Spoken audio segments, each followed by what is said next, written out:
practicals, that is, how to locate 5 element points according to TCM. And before we start, friends, we'll do just about 3 minutes of meditation, and then I'll hand over the session to today's faculty, Mrs. Shamla Shukla and Nisha Gupta ji. So friends, thank you so much, sir. So today's topic is about am I audible, sir? Okay. Yeah, so today's topic is about 60 command points, that is the 5 shoe points. And in most of the protocols, we use these points. But before starting the session, I would like to invoke the energy of the creator of all that is, and take the blessings of all my teachers, my parents, and Khemka sir, JP Agarwal sir, Ravindra sir, and Sai Kumar sir. So today, as I told you, that our topic is about 60 command points and the plotting on the body as well as on the ball. And we have tried to make it very simple because we are just picking up 3 meridians at a time. So I request everyone to take pen, paper, or sketch pen according to your convenience, so that along with us, if you start plotting it, it will be very, very easy. All right. So I hand over the session to Nisha ji now. Nisha ji. Thanks, Shukla ji. And very big thanks to Ravindra sir, जिन्होंने हमें ये platform दिया, और and Sai Kumar sir जिन्होंने हमें motivate किया, मैं उनका तहे दिल से शुक्रिया अदा करती हूँ। एंड हमारे स्वर्गीय पूज्य माता प्रसाद जी खेमका सर जी की ब्लेसिंग्स लेते हुए, वर्तमान अध्यक्ष श्री जेपी अग्रवाल सर जी को हाजिर नाजिर जानते हुए उनकी ब्लेसिंग के साथ, और अपने गुरुजनों का स्वागत करते हुए उनकी आशीर्वाद लेते हुए आप सभी के साथ मैं ये सेशन स्टार्ट करने की कोशिश करती हूँ। हमारा आज का टॉपिक है 60 command point and 5 shoe points. देखिए 60 कमांड पॉइंट का, कमांड का मतलब ही होता है कि बॉडी पे कमांड, यानी कि हमारी बॉडी पे जो कमांड करते हैं पॉइंट्स, वो उनके ऊपर अब 361 पॉइंट्स हैं हमारी पूरी मेरिडियंस में, तो उनमें से 60 कमांड पॉइंट ही क्यों चुने गए, ये इसका ये क्यों क्वेश्चन है एक, ठीक है। उसके बाद 5 शू पॉइंट, 5 शू पॉइंट क्यों और कैसे हमारी बॉडी पे किस तरह से रिएक्ट करेंगे, हमारी हेल्प क्या उनका रोल रहेगा, किस तरह से उनके साथ हम बड़ी इजीली तरीके से हम डायग्नोज भी कर पाएंगे और उनका ट्रीटमेंट भी कर सकते हैं। तो हम इसी को क्यों और कैसे को, इस उलझन को सुलझाते हुए आज शुरू करते हैं इस बात को। हमारी बॉडी में 12 मेरिडियंस हैं, 12 मेरिडियंस, हर एक मेरिडियन के साथ 5 शू पॉइंट दिए हैं। 12 मेरिडियंस का मतलब है कि बॉडी के रास्ते, मेरिडियन उन ऑर्गन तक पहुंचने के, हमारी बॉडी में front, back, left and right, चारों साइड पे 12 मेरिडियंस फ्लो करती हैं। मेरिडियन रास्ते हैं तो उनके ऊपर जो एनर्जी फ्लो करती है, हम उनके बारे में जानेंगे आज। और इसी टॉपिक को स्टार्ट करके मैं बहुत इजी एग्जांपल के थ्रू आपको बताने की कोशिश करूंगी कि किस तरह से हम उन मेरिडियंस को, उन 5 शू पॉइंट को यहाँ पे सेट करके बता सकते हैं कि क्या है वो। एक सिंपल से एग्जांपल जो लेमैन की भाषा में बताऊंगी। एक रूम में एंट्री करते हैं हम, तो उसमें कुछ भी नहीं होता, बिल्कुल डार्कनेस होती है, या सिंपल कोई एनर्जी नहीं होती उसमें। तो हम उसमें स्विच बोर्ड देखते हैं जहाँ पे शू पॉइंट लगे होते हैं, जहाँ स्विच बोर्ड के स्विचेस लगे होते हैं, वहाँ फैन भी है, एसी भी है, हीटर भी है, और उनको उसी एनर्जी के हिसाब से हम यूज करते हैं। जब जो हमें एनर्जी चाहिए उसको हम उस स्विच बोर्ड की हेल्प से उसको स्टार्ट कर लेते हैं। इसी तरह से वो 5 शू पॉइंट हमारी बॉडी के स्विच बोर्ड हैं, जो हमारे ऑर्गन्स तक, बल्ब जो या ट्यूब जो है वो हमारा ऑर्गन है, और वो जो स्विच बोर्ड है वो हमारे यहाँ से भी एनर्जी, यहाँ से भी रास्ता है, एंड एल्बो तक 5 शू पॉइंट हमें टिल एल्बो और टिल नी स्टार्ट होते हैं और एंड होते हैं। इतनी इजी तरीके से नेचर ने हमें ये 5 शू पॉइंट दे दिए कि कहीं से भी आपको ट्रीटमेंट करना है तो बहुत इजी वे में जाके आप उनको, क्योंकि पांचों के पांचों एलिमेंट एक मेरिडियन पे हैं, हर मेरिडियन पे 5-5 एलिमेंट हैं। उन पांचों एलिमेंट्स में से जो भी एनर्जी आपकी डिस्टर्ब हुई है, आप बहुत इजीली उनको अपने 5 बोल से भी और बॉडी पे भी, नी और एल्बो तक पहुंचना कोई मुश्किल नहीं है, हर पेशेंट के लिए भी आप कर सकते हो इजीली। तो वहां से आप उनकी एनर्जी को, डिस्टर्ब एनर्जी को बैलेंस कर सकते हैं। बढ़ी हुई है तो कम कर सकते हैं। टोन और सिडेशन उसी पे ही आधारित होती है। जिस तरह से आपको मैंने बताया कि अगर कोई शू पॉइंट में, सपोज करो फैन में या एसी में कोई प्रॉब्लम आ गई, तो आप डायरेक्ट मीटर पे नहीं पहुंचती, आप बिल्कुल मेन स्विच ऑफ जो होता है वहां पे कभी नहीं पहुंचा जाता। हम सिर्फ यही सोचेंगे कि ये वाला जो बल्ब खराब हुआ है, तो इस स्विच बोर्ड से हम देखें कि कहीं इसमें तो नहीं वायर कोई कनेक्ट ब्रेक हो गई या कोई डिस्कनेक्ट हो गई। तो जैसे हम इसको यही हमारी 5 शू पॉइंट है कि हम सारी बॉडी पे ना पहुंच के उस एक मेरिडियन के जो रिलेटेड मेरिडियन होगी, उस रिलेटेड मेरिडियन के रिलेटेड पॉइंट पे जाके आप प्रेस करके भी पता कर सकते हैं कि एक्सेस है या डेफिशिएंट है, उसको उसी मेरिडियन से ही आप पकड़ सकते हैं और बहुत अच्छे आप एक प्रैक्टिशनर बन सकते हैं। जिससे बिल्कुल आपको किसी के सामने पजल होने की भी जरूरत नहीं पड़ती और फर्स्ट डे ही आप उसको बहुत अच्छे से डायग्नोज कर पाएंगे, अगर आप बहुत अच्छे से उसको समझेंगे इस बात को कि कैसे। अब मेटाफिजिकल तरीके से तो मैंने बता दिया कि स्विच बोर्ड है, रूम है, आपको मुझे नहीं पता कि इसको किस तरह से आप ले पाए हैं। तो अब मैं आपको फिजिकल वे में बताती हूँ कि फिजिकल वे में आप उस एनर्जी को किस तरह से महसूस कर सकते हैं। सपोज करें आपके यहाँ पे एक पिंपल या कुछ भी अंदर सुपरफिशियल लेवल पे एक दाना सा आपको फील हुआ, लेकिन बहुत इरिटेट नहीं कर रहा, थोड़ा सा आपको पता है कि यहाँ कुछ है, वो हुई विंड एनर्जी, फर्स्ट स्टेज। आपने उसको इग्नोर किया या नहीं ट्रीट कर पाए या टाइम नहीं मिला, तो उस अगले दिन उसके अगले दिन या 5-7 घंटे के बाद कुछ भी वहां पे आपको हीट का रूप प्रकट होगा, रेडनेस आ जाएगी उसी एरिया पे, यहाँ पे आपको वो पिंपल पहले सुपरफिशियल लेवल पे फील हो रहा था। जैसे आपको वहां पे रेडनेस होगी तो हीट की एनर्जी है रूप, वहां पे आपको रूप प्रकट हुआ। अब हॉटनेस भी यहाँ पे, क्योंकि अपनी एनर्जी हमने तो बात आज नहीं करनी हॉटनेस की, पर वहां पे हॉटनेस भी आएगी। सेकेंड डे आपको वहां पे उभरा हुआ स्वेल, थोड़ा सा उभरा हुआ सा पार्ट फील होगा, जो वहां पे ऐसा लगेगा कि रेडनेस बढ़ गई है। फिर थर्ड डे आपको वहां ह्यूमिडिटी अपना डोमिनेट करती हुई उस एरिया को फील होगी। वो ह्यूमिडिटी किस रूप में, पस फॉर्मेशन होगी, वहां पे थोड़ा सा बढ़ के जो रेड हो चुका था वहां पे पस का रूप बन जाएगा, वहां पे आपको ह्यूमिडिटी फील होनी शुरू होगी, वहां पे वो पेनफुल एरिया हो जाएगा। अब ड्राइनेस ने तो आना ही है, जब ह्यूमिडिटी आ गई तो ड्राइनेस कैसे पीछे रहेगी, वो तो एनर्जी का स्टेज है, हमारी फोर्थ स्टेज आएगी ही आएगी। वहां पे जैसे ही वो फटेगा 2-1 दिन बाद 3 दिन बाद, जैसे जैसे फॉर्मेशन को टाइम लगेगा तो वो फटेगा, वहां से फिर ड्राइनेस बाहर होगी, स्किन ड्राई हो जाएगी साइडों की, और वाटर एलिमेंट भी आएगा। तो 3-4 दिन के बाद या 2 दिन के बाद वहां पे वाटर आपको फील होगा कि वो पस जो बनी थी वो फट चुकी है, जो एरिया वहां से वाटर आपका हल्का हल्का निकलता है। ये मेरे ख्याल से सभी ने अपनी लाइफ में फील किया होगा इस तरह का कोई प्रॉब्लम। तो ये है फिजिकल तरीके पे हमारी पांचों एनर्जी किस तरह से, छह की 6 एनर्जी हमारी किस तरह से अपना रूप दिखाती हैं। अगर हम फर्स्ट स्टेज पे उनको देख लेते तो फर्स्ट पे क्योर हो सकता था, सेकंड पे देख लें सेकंड पे। मेरे हिसाब से आपको जो भी आपके पास पेशेंट तो अपनी मर्जी से आएगा ना, हमने अपने हिसाब से तो चलना नहीं है, पेशेंट की उस एनर्जी को, एनर्जी के हिसाब से आप उसको ट्रीट कर सकते हैं और देख सकते हैं, डायग्नोज भी कर सकते हैं। अब मैं आगे का सेशन कंटिन्यू करने के लिए शुक्ला जी से कहता हूँ। All right, thank you. So let me make one thing clear, that we are going to translate the same thing in English. So it is a dual kind of a thing that we have thought over, so that our Hindi students also can benefit and English students also can benefit. So I will just explain what she said. That just like we have a switchboard in the house to control specific devices in the house. So for example, if you want to put on a fan, so we have a specific point for that, specific switch for that. If you want to put on an AC, we have a specific switch for that.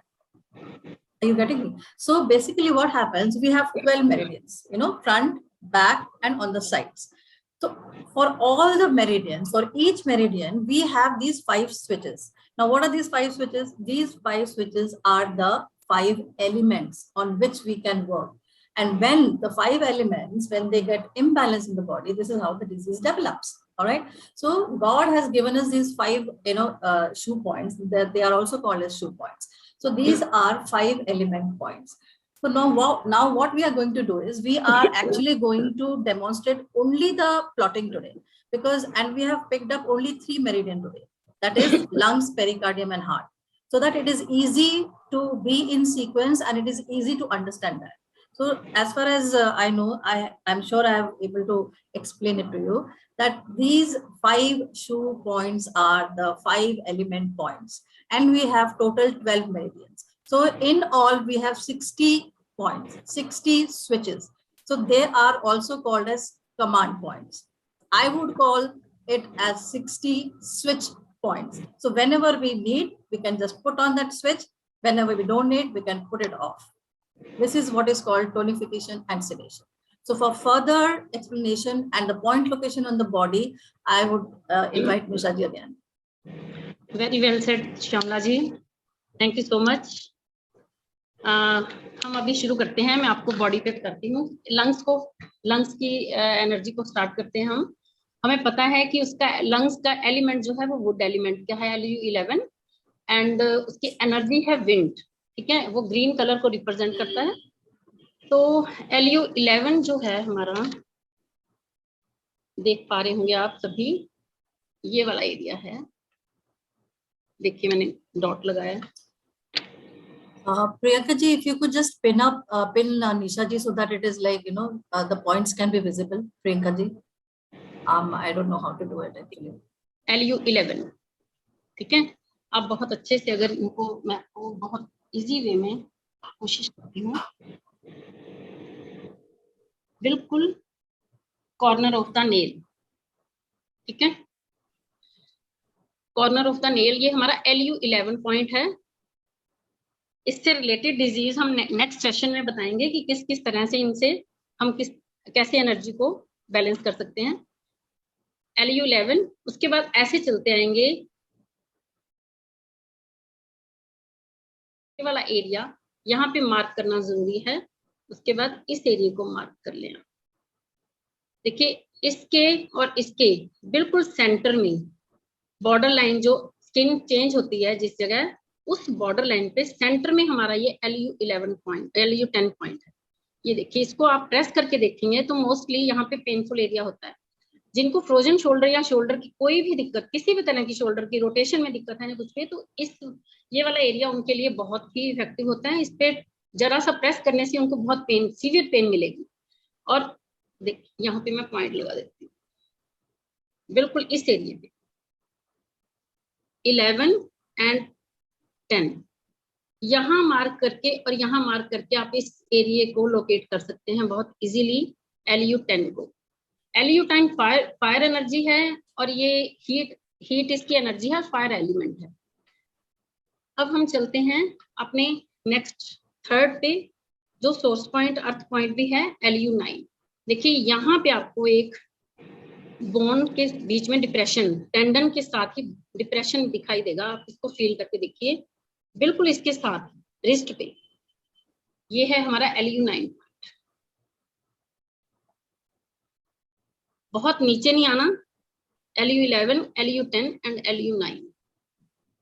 फिर यहां से हम 2 finger इस point के ऊपर रखेंगे. 2 finger इसी line में, मैं आपको बताती हूँ, इसी लाइन से नहीं हटना. और आप यहाँ पे सभी अपने अपने बोन को टच करके देखिए. यहाँ से बोन अंदर की तरफ मुड़ती है, अंदर की तरफ टर्न लेगी. और यहाँ पे एक अजीब, ये देखिए खड्डा सा है जो हमारा Lu8 पॉइंट है. और इससे थोड़ा सा अंदर की तरफ जाते हैं तो बोन जहाँ पे घूमती है वो हमारा Lu7 पॉइंट है. ये हमारे लिए बहुत ज्यादा जरूरी है, इसलिए मुझे आपको Lu7 आज बताना पड़ा. Lu9 के बाद 2 finger Lu8 and 2.5 finger Lu7 है, बिल्कुल साथ पीछे की तरफ. Lu8 के बाद हमारा नेक्स्ट है, इसी बोन के साथ हम चलते जाएं तो देखिए ये वाला एरिया आता है. इसको इस तरह से फील करेंगे आप. ये देखिए बिल्कुल साइड पे नहीं है, एक थंब की दूरी है. और यहाँ पे आपको डिप्रेशन मिलेगा और वहां पे भी पेनफुल होता है. ये Lu5 मोस्टली पेनफुल है, बहुत ही सेंसिटिव पॉइंट है. हमारे जितने भी एक्टिव पॉइंट्स हैं सारे ही सेंसिटिव हैं, और जिनको उससे रिलेटेड कोई प्रॉब्लम है उनको ये कुछ ज्यादा पेन होती है. तो यहाँ पे मैं पॉइंट की लोकेशन दिखाते हुए, ये देखिए इस तरह से ये पॉइंट है हमारा Lu5. अब मैं आपको एक बार दोबारा बताती हूँ. Lu11, Lu10, Lu9 fire and source point. LU8 metal and horary point इसका, और LU5 ये भी कर दिया। Okay, next meridian. अब हम आते हैं पेरिकार्डियम पे। हमारी नेक्स्ट मेरिडियन पेरिकार्डियम। पेरिकार्डियम के लिए हम ये वाला पॉइंट है, ऊपर वाला एरिया हमें थोड़ा सा छोड़ना होता है, उसके बाद जो सामने से विजिबल हो सके पॉइंट, इस तरह से जैसे मैंने हाथ किया हुआ है आपके सामने, तो आपको बिल्कुल थोड़ा सा क्लियरली दिखाई दे रहा है। हम इसको लाइन ड्रॉ करके भी देख सकते हैं कि ये पॉइंट हमारा कहाँ पे है, ये हमें विजिबल होना चाहिए। और जो हमारी ये फिंगर है, इस फिंगर के बिल्कुल साथ हमारी लाइन दिखनी चाहिए हमें लाइन, तभी हमारे ये पॉइंट इस पे पेरिकार्डियम पे आ सकते हैं, अदरवाइज वो नहीं पता चलेंगे। क्योंकि आगे हमने ब्योल पे जब करना है तो ब्योल से हमें ये लाइनें खींचनी ही पड़ेंगी, तब मैं आपको बताऊंगी। ये पेरिकार्डियम 9, जब आप इस फिंगर को इस तरह से फोल्ड कर लेंगे, ये बहुत इजी लोकेशन का मेथड है। अगर आप इस फिंगर को इस तरह से फोल्ड करते हैं तो इस एरिया पे आपकी फिंगर आती है। और ये जो बोन है, मेटाकार्पल की जो बोन होती है ये वाली, इनके बिल्कुल साथ डिप्रेशन में ये हमारा पॉइंट आता है पेरिकार्डियम 8। ये देखिए P9 P8। फिर हमें थोड़ा सा ये मेरिडियन घूमती है इस तरह से, सेंटर में आएंगे और बिल्कुल सेंटर, इक्वल डिस्टेंस पे बिल्कुल सेंटर जो आता है, ये हमारा P7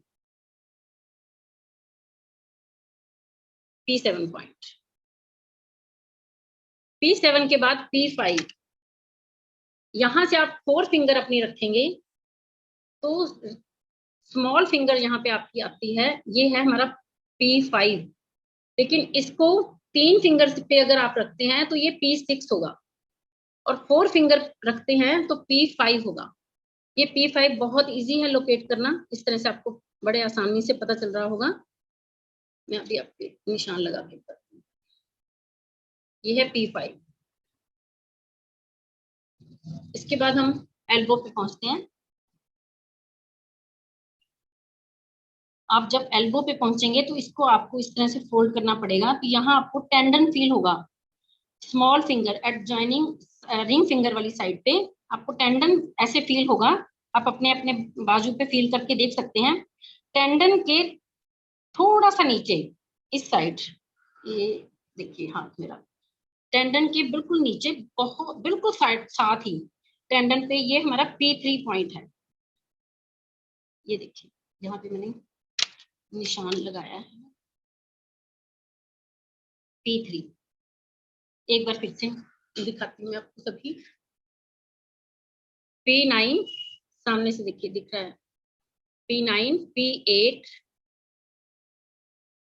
P7 P5 and P3, pericardium 3। अब आते हैं हम हार्ट मेरिडियन, तीसरी मेरिडियन हमारी। थर्ड मेरिडियन जो है उनका P9 जो स्टार्ट होता है बिल्कुल कॉर्नर ऑफ द नेल। देखिए बहुत ध्यान से, क्लियर दिखाई दे रहा है ना। P9 यहाँ, H9 यहाँ पे।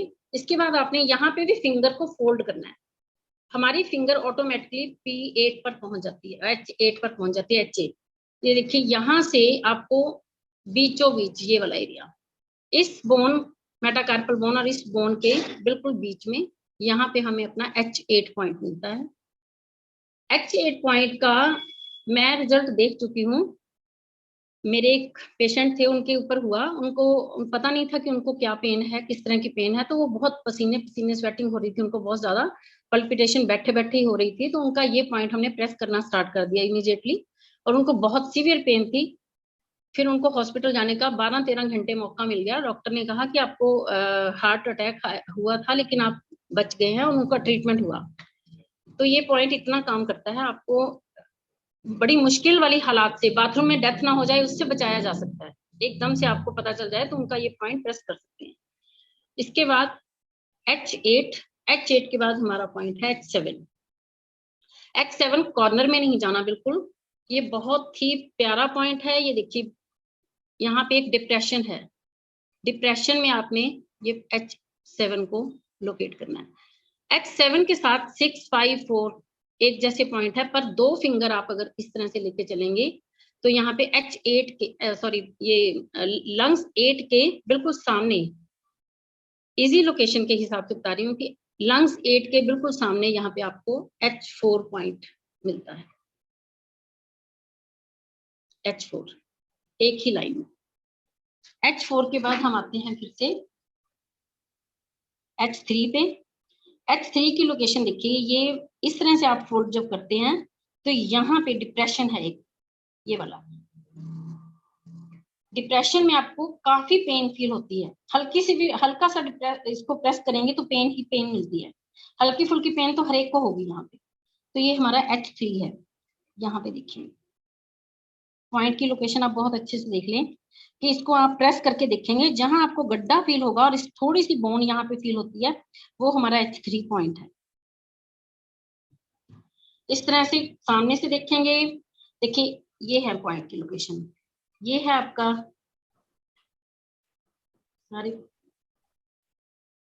ये है हमारे पॉइंट की location LU5, P3 and H3।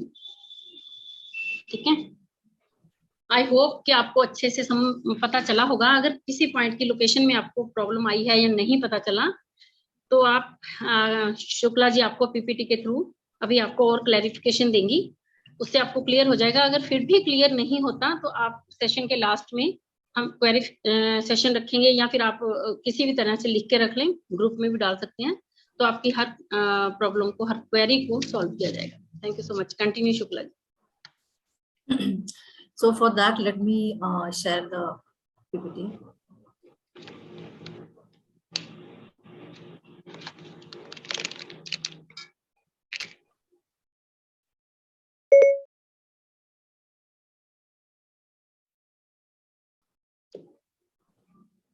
Okay, so as we said that we are just going to work on only the plotting today. Nisha ji has showed it on the body. Now we will try and make it clear on the PPT so that it's a double revision and you all can draw it on the page or your hand again. Okay.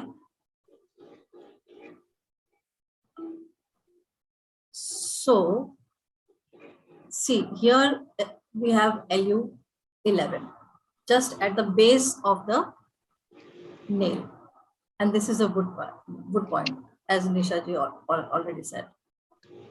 All right. Now, this is the LU10 right in the center, okay, and on the borderline, and this is a fire point. As I told you, we are not going to discuss more about the diseases. That we will be having it at the end after finishing all the meridians. Then we will tell you with which combination, what kind of diseases can be cured. All right. So let us come to LU9. So here, as Nisha ji said, that there is a depression over here. Here you will feel a depression, and this is LU9. And this is an earth point. All your queries will be answered at the end. Somebody is messaging. All right. So just on the line of LU9, you will find LU8. So you don't have to miss this line. See this line, the red line, on this line only you have to proceed. And this is a metal point. I hope it is getting clear. And LU5, see, there is this, you can see this red little thing here. So this is a soft, tendon there at the elbow. So just next to that tendon is LU5. See, sometimes what happens whenever we plot a point on the body or beyond, so we have to be very particular because 1 millimeter difference can make a major difference. And many times people complain that yes, we applied the protocol and we are not getting the result. So that is the precision of, selecting and locating the point is very, very important.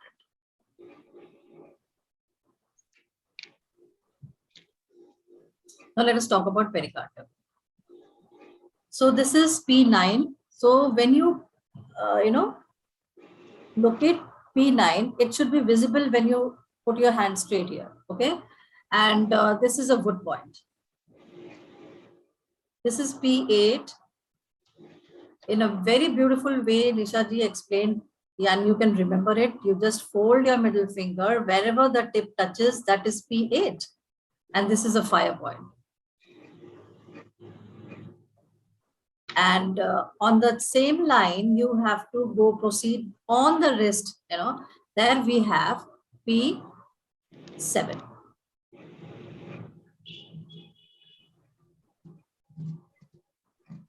Go more ahead, and here we have P5. P9 is confusing. Okay. We will describe it again. P5 is a middle point. And this is P3 again on the elbow. So now when we located the last point, it was this side. Now P3 would be little on the right side. Okay, touching the bone. And this is a water point. So let us see heart. All right. Now just at the base of the small finger's nail, we have H9, and this is a good point. Then we have H8. Again, this is very simple. Just fold your little finger, and wherever the tip touches, that is H8, and this is a fire point. Then here again at the wrist, on the wrist at the corner on the front side, we have H7, and this is a yawn source point. Again, on the same line, you have not to go away from the line. Just go down on the same line, and there you will find this point, and this is a middle point. And H3, this is a water point, again on the elbow, and it is very easy to locate.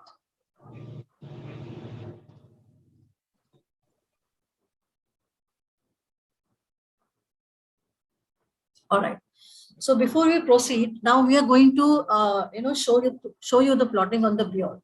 Now see, when we plot the points on the Buell, it's like sometimes it's so confusing. We just can't know which line to choose, how much millimeter away, or like the precision. To have a precision is so difficult. So today we have made it little simple. Nisha ji will be showing it on the finger, and we have not taken any other diagram from the internet or something, but then we have actually plotted it properly, drawn it properly, so that it is very, very easy for you to understand. Okay, so over to you, Nisha ji. Thank you, Shamla ji.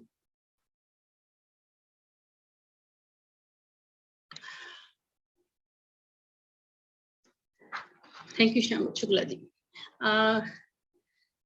हम start करते हैं कि ब्योल पे आपको किस तरह से पता चलेगा. ब्योल पे आप इस फिंगर को, ये टू फिंगर्स को ही आप नोटिस करें कि ये हमारी स्विच बोर्ड हैं जो मैंने अभी शुरुआत में बात की थी. यहाँ पे ही हमारी मेरिडियंस ब्योल के हिसाब से प्लॉटिंग होती है. यहाँ पे मैं ये वाली फिंगर को इस तरह इस वाले एरिया में दिखाऊंगी, कुछ करके आपको भी बताती हूँ. ये हमारा हैंड, इसको हैंड की तरफ से रिप्रेजेंट करते हैं. और ये हमारी लेग्स की जितनी मेरिडियन जाती हैं वो इस पे प्लॉटेड हैं, और हैंड की यहाँ पे प्लॉटेड हैं. आपको पता है कि LI, SI and lungs meridian हमारी हैंड पे ऊपर यहाँ तक ही रहती हैं इसी एरिया में. तो ये इस फिंगर पे आती हैं, और यहाँ ये लेग्स की है तो ये लेग्स वाले एरिया में आएंगी. इन फिंगर के ऊपर मैं, क्योंकि काफी कुछ यहाँ पे मैंने दिखाना है, तो मैं यहाँ पे वो नहीं एरो बनाने लगी हूँ. तो आप अपने अपने हैंड पे इस वाली फिंगर पे मैं एरो बनाऊंगी. चलो मैं यहीं पे बनाती हूँ. ठीक है, यहाँ पे आप सभी अपवर्ड एरो इस तरह से बना लें. ठीक है, उसके बाद यहाँ पे downward,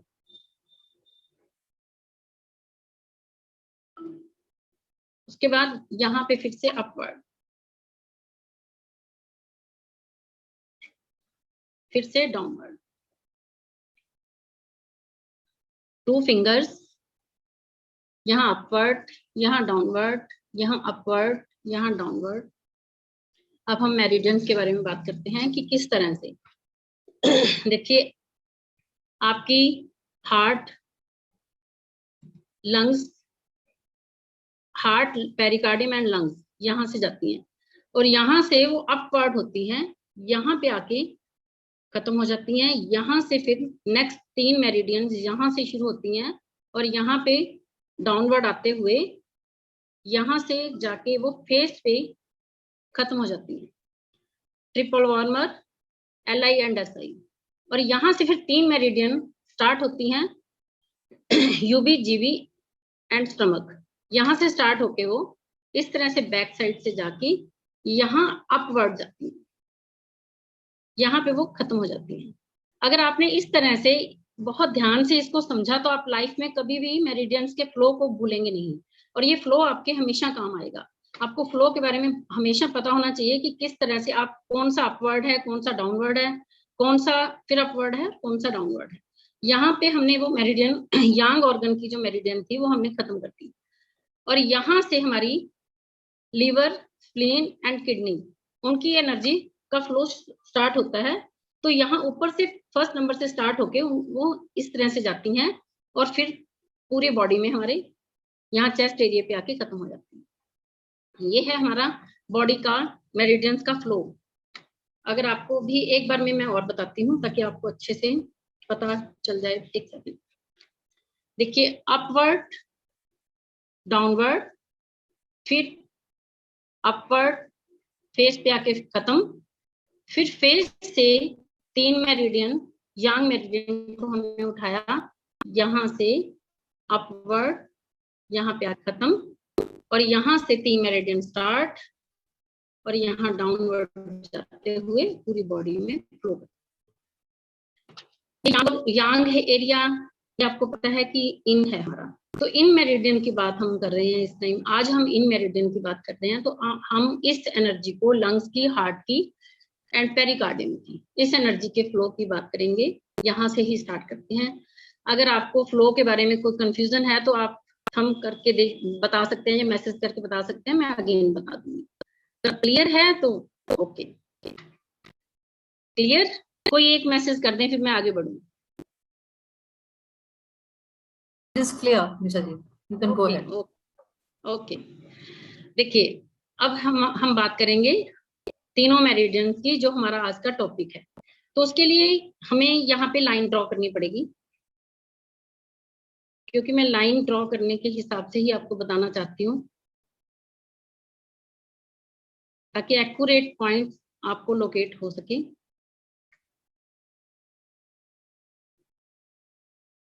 Nisha ji, people are requesting you have to repeat the flow once again. Oh, okay. हाँ, ओके। एरो तो अब मैं नहीं बना पाऊंगी क्योंकि मैंने लाइंस बना ली हैं, ऐसे ही बता रही हूँ। हमारी तीनों मेरिडियन जो इन मेरिडियन हैं, जिनकी आज टॉपिक है हमारा, वो बात कर रहे हैं, वो यहाँ से अपवर्ड फ्लो होता है, ऊपर की तरफ जाती हैं।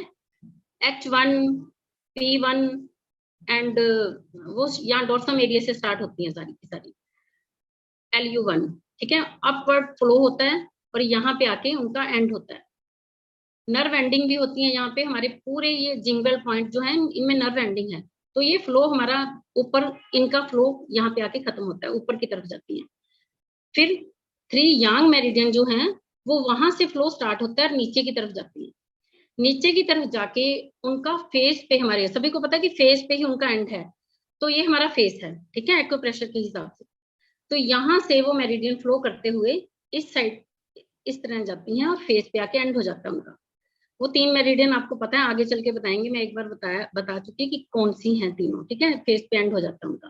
फेस से हम 3 और यांग मेरिडियन जो उठाते हैं, उनका फ्लो इस तरह से जाते हुए ऐसे अपवर्ड जाके यहाँ पे उनका फ्लो खत्म हो जाता है जिंगल पॉइंट पे।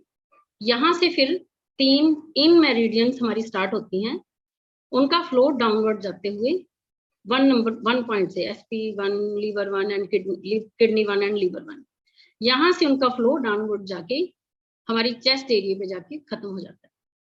क्लियर? अगर अभी क्लियर नहीं है तो आप रिकॉर्डिंग सुनना, फिर बहुत अच्छे से क्लियर हो जाएगा। अगर फिर भी क्लियर ना हुआ तो आप क्वेश्चन डाल सकते हैं, तब भी मैं बताऊंगी, ठीक है। अब हम मेरिडियंस के उन पॉइंट्स पे आते हैं जिनकी आज चर्चा चल रही है कि उन पॉइंट्स को, एक्यूरेट पॉइंट्स की किस तरह हम लोकेट करें उनको। आपने ये ऊपर वाला एरिया, टिप एरिया जो है वो छोड़ देना है। ये हमारा ब्रेन का एरिया है। हम इस पे ब्रेन को शांत करने के लिए वो टॉपिक अलग से होगा, अलग करते हैं काम। तो यहाँ से हमारी क्लियर, हमारा LU 11 पॉइंट स्टार्ट होता है। देखिए ये वाला LU 11 पॉइंट स्टार्ट होता है।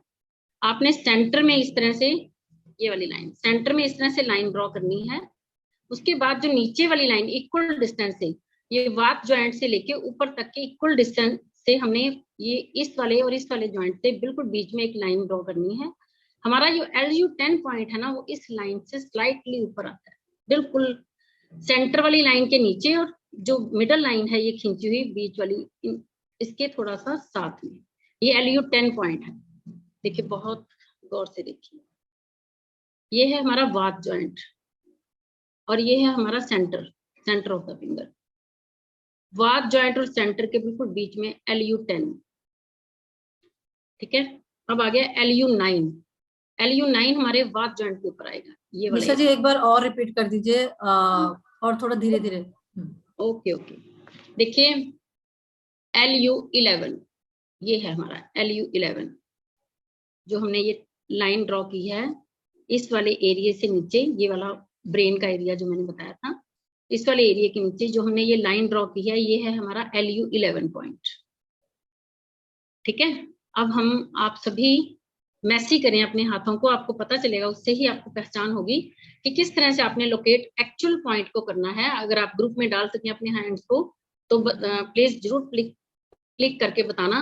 ये हमने सेंटर में एक लाइन खींच दी, सेंटर के और इस लाइन के बीच में आप यहाँ पे एक लाइन ड्रॉ करें, और फिर इसके और वात जॉइंट के बिल्कुल बीच में एक लाइन ड्रॉ करें।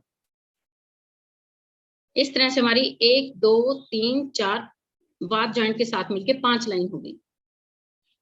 जब हमने LU 11 यहाँ पे देखा, ये वाला कॉर्नर, देखिए कॉर्नर है, तो सेंटर वाली लाइन को छोड़ते हुए इस लाइन पे हमारा LU 10 पॉइंट है, लाइन से थोड़ा सा ऊपर, पेन की नोक जितना ऊपर बस, ये हमारा LU 10 पॉइंट है। ये है हमारा LU 9 बिल्कुल जॉइंट पे, ये बहुत इजी है। इसको भूल के आप यहाँ पहुंचे, ये है हमारा LU 5 फिफ्थ जॉइंट पे, एल्बो पे। ठीक है, LU 5 LU 9 LU 11, ये क्लियर। अब आते हैं हम अपना मेटल पॉइंट का, जो सभी को उसमें ही दिक्कत आती है, बाकी सब क्लियर कर लेते हैं इजीली। तो ये वाला पॉइंट हमारा, ये वात जॉइंट से लिटिल बिट, वहां पे तो मैंने बताया कि 2 फिंगर बॉडी पे, तो यहाँ पे हमने आइडिया से करना है। मैं आपको इसमें भी लाइन ड्रॉ करने के लिए बताती हूँ। लाइन ड्रॉ करेंगे, ऊपर वाली लाइन और नीचे वाली इक्वल लाइन डिस्टेंस होगा। जल्दी जल्दी में मेरा थोड़ा सा देखो इक्वल नहीं हो पाया यहाँ पे। जो ऊपर वाली लाइन है, सेंटर वाली लाइन जो है उससे ऊपर, ये वाली जो लाइन है, ये हमारा LU 8, ये है वात जॉइंट, और ये है हमारा LU 8 जो पहली लाइन ड्रॉ करेंगे। सेंटर में लाइन ड्रॉ की, ठीक है, ये वात जॉइंट और पिथ जॉइंट के बिल्कुल बीचों बीच सेंटर में एक लाइन ड्रॉ किया आपने। सेंटर और इस वात जॉइंट के बीच में एक लाइन ड्रॉ करनी है, उसके ऊपर हमारा LU 8। लंग्स मेरिडियन को एक बार मैं फिर से बताती हूँ, और भी इजी तरीके से कोशिश करती हूँ हाथों को आपकी स्क्रीन के सामने लेके आ सकूं। देखिए ये है LU 11, ये जो ये नाखून है ना पीछे वाला हमारा, इसके थोड़ा सा लिटिल बिट ऊपर आता है, बिल्कुल हल्का सा, ये हमारा LU 11, ये हमारा LU 10 वात जॉइंट से थोड़ा सा ऊपर, फिर वात जॉइंट पे LU 9, फिर LU 5 फिफ्थ जॉइंट पे, फिर इनके बीच में 4 लाइन हमने ड्रॉ की, सेंटर लाइन ड्रॉ की, एक ऊपर, एक उसके बिल्कुल एक नीचे, सेम इक्वल डिस्टेंस पे, और जो ऊपर वाला ये सेंटर वाली लाइन से ऊपर वाली लाइन ड्रॉ की थी, उसके ऊपर हमारा LU 8 पॉइंट आता है। क्लियर। चलिए अब हम पेरिकार्डियम पे पहुंचते हैं। पेरिकार्डियम स्टार्ट करने से पहले बताइए, क्लियर हो गया तो फिर मैं आगे बढ़ूँ। यस, आप आगे बढ़िए। ठीक है, अब हमारा पेरिकार्डियम एरिया P9, ठीक है। ऊपर जो लाइन हमने ड्रॉ की है वो P9 है। इसमें बहुत मुश्किल नहीं, बहुत इजी है ये। जो सेंटर वाली लाइन थी वो P8, जो वात ज्वाइंट है सेंटर वो P7। उसके बाद क्या है, जो सेंट्रल लाइन हमने ड्रॉ की थी, हमारा यहाँ पे थोड़ा सा चेंज होता है। LU जो 8 है वो ऊपर रह जाएगा, और जो P5 है हमारा वो सेंटर में आता है बिल्कुल। P6 ऊपर आएगा, ऊपर वाली लाइन पे P8 के सामने और LU8 के सामने, और P5 सेंटर वाली लाइन पे आएगा। उसके बाद हमारा P3 फिफ्थ ज्वाइंट पे आता है। देखिए एक बार फिर से, P9, P8 सेंटर में, P7 वात ज्वाइंट पे सेंटर में, P5 सेंटर में, और P3 फिफ्थ ज्वाइंट। अब हार्ट की मेरिडियन, ठीक है। हार्ट पे ये H9, ये देखिए बिल्कुल फिजिकल पे और क्लासिकल पे यहाँ था, और यहाँ पे हमारा adjoining middle finger towards middle finger, ये है हमारा H9। H9 से बिल्कुल सेंटर वाली जो एरिया है वहां पे H8, उससे नीचे वात ज्वाइंट पे H7, बिल्कुल सेंटर में H4, सेंटर से जरा सा ऊपर है ये, सेंटर से थोड़ा सा ऊपर, लेकिन जो सेंटर के और वात ज्वाइंट के बिल्कुल बीच में लाइन है उससे थोड़ा सा नीचे। यहाँ पे आपको क्या करना होगा, खुद थोड़ा सा सोचना पड़ेगा, क्योंकि 4 7 6 5 4 इकट्ठे मैग्नेट लगेंगे, तो जो ये बीच वाली लाइन ड्रॉ की हुई है उसके ऊपर ऊपर लगने चाहिए सारे। तो इसका मतलब है कि ये वाला जो हमारा बीच वाला पॉइंट है उससे थोड़ा सा ऊपर, बॉडी पे बिल्कुल सामने सामने है, लेकिन यहाँ हाथ पे थोड़ा सा नीचे आ जाता है LU8 से। फिर H3, ये रहा H3 फिफ्थ जॉइंट पे। एक बार फिर से देखिए, H9, H8 मिडल में, H7 वात जॉइंट के पास, H4 जो है मिडल से थोड़ा सा ऊपर, मिडल लाइन जो क्रॉस की थी, और H3 फिफ्थ जॉइंट पे।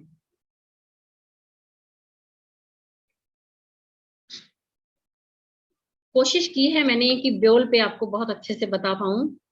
अगर कोई कंफ्यूजन हुई तो आप जरूर मैसेज कर सकते हैं, या क्वेरी सेशन में आप बता सकते हैं।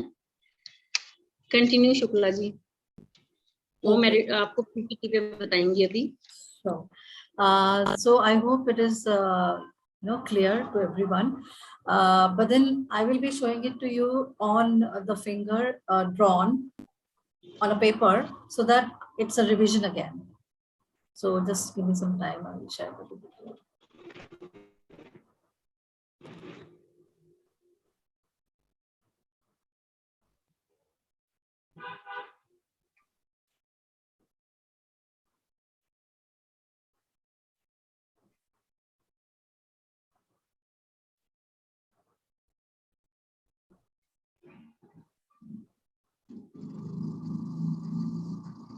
All right. So I hope it is clear to everyone.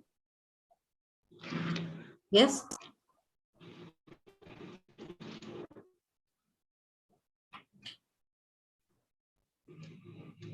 Okay. Just a minute. All right. So let us start with the lungs meridian. So as Nisha ji said, you have to first draw this line, and from here you have to leave this much area on the top. Okay. Now draw a line parallel to your this finger here. Okay, at the corner. And let us just see now at the tip here we have LU11, which is a wind point. Okay, one more thing, from the Vad joint till this top line, you again make equal sections. Then from Vad joint to the pith joint, again make equal sections. So it will be easy for you to plot it. So eventually what you do is you, couple of days you start plotting it on your finger and, practice it. So then you will learn it. And that is the reason we just picked up only 3 meridians at a time, so that it is very easy for us to understand. And now I have, compiled it together so that you can understand the difference, and it will be much easy to, remember also. Okay. So the first point is LU11, that is a wind point. I'm pretty excited because this is the drawing that I made, and then, to make everyone clear that, yeah, this is the location. Many times when we are showing it on the hand, on the finger, it is like not so much visible, or there are some drawbacks, but then this is how then we came up with this idea. I hope you like it. All right. So this is LU11, and leave one line, come to the next line. This is LU10, which is the heat point. On the Vad joint, we have LU9. Then on the next line, as I told you, if you make lines, if you make sections, it will be very, very easy for you to plot it. Then this is LU8, which is a dryness point. Correct? Now let us come to pericardium. Pericardium, plotting pericardium points, 5 shoe points are very, very easy. See, it is in the center. You have to again make a line on the center, do the partition properly, leave the top area, empty. From here, you make a line and make sections, equal sections from Vad joint to the top line. Then from the Vad joint to the pith joint, again equal sections. Okay. So this is P9. P9 is wind point. Okay. Can you see the point over here clearly? Okay. P8 is heat point. It is right in the center. You will find some, protrusion here on the finger. So that is again easy to locate. All right. Now this is P7. This is on the Vad joint, and this is humidity point. Then leave one line. Okay. Then this is P5, which is the dryness point. Then come on the pith joint, right in the center. This is P3, coldness point. Okay. Now let us check the heart meridian. Now again, make sections, leave this top area, make a straight line over here, Vad joint and pith joint. Make equal sections so that it is easy to plot. All right. So H9 is again at the top. This is the wind point. H8. Now when you make 3 sections, so you will remember that the middle middle section is H8. You will never forget. Then this is H7 on the Vad joint, which is a humidity point. Then again, when you have made a section from the Vad joint to the pith joint, then again it will be easy for you to locate H4. Okay, the next line is H4, which is a dryness point. And then of course, H3 is at the pith joint. I hope it is clear. We have made our effort to make it as clear as possible. All right, so this is all for today. Now, today we have covered only 3 meridians so that, it's like easy. Now, I want everyone to plot it on the finger or on the paper and post it in the group so that we can correct it. It will be again very, helpful. If you want our help, we are ready to help you. Apart from that, as I told you at the end, we will be combining all the meridians, and we will be explaining how to use those points. So we will be having 4 classes. Today we covered 3 meridians. Next class will be another 3 meridians. Next class will be, another 3 meridians. And the next class will be another 3 meridians. So that it is very, very clear. We will not be talking about protocols or diseases. Maybe in some next sessions, if God will, we will definitely have that. Okay. So that is all for today. I hope you liked it. It was a small effort to, make it as simple as possible.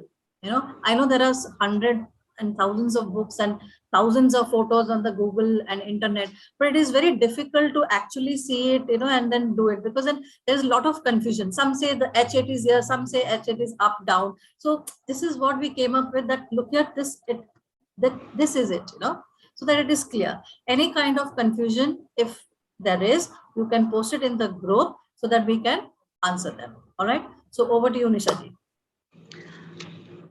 Thank you Shukla ji.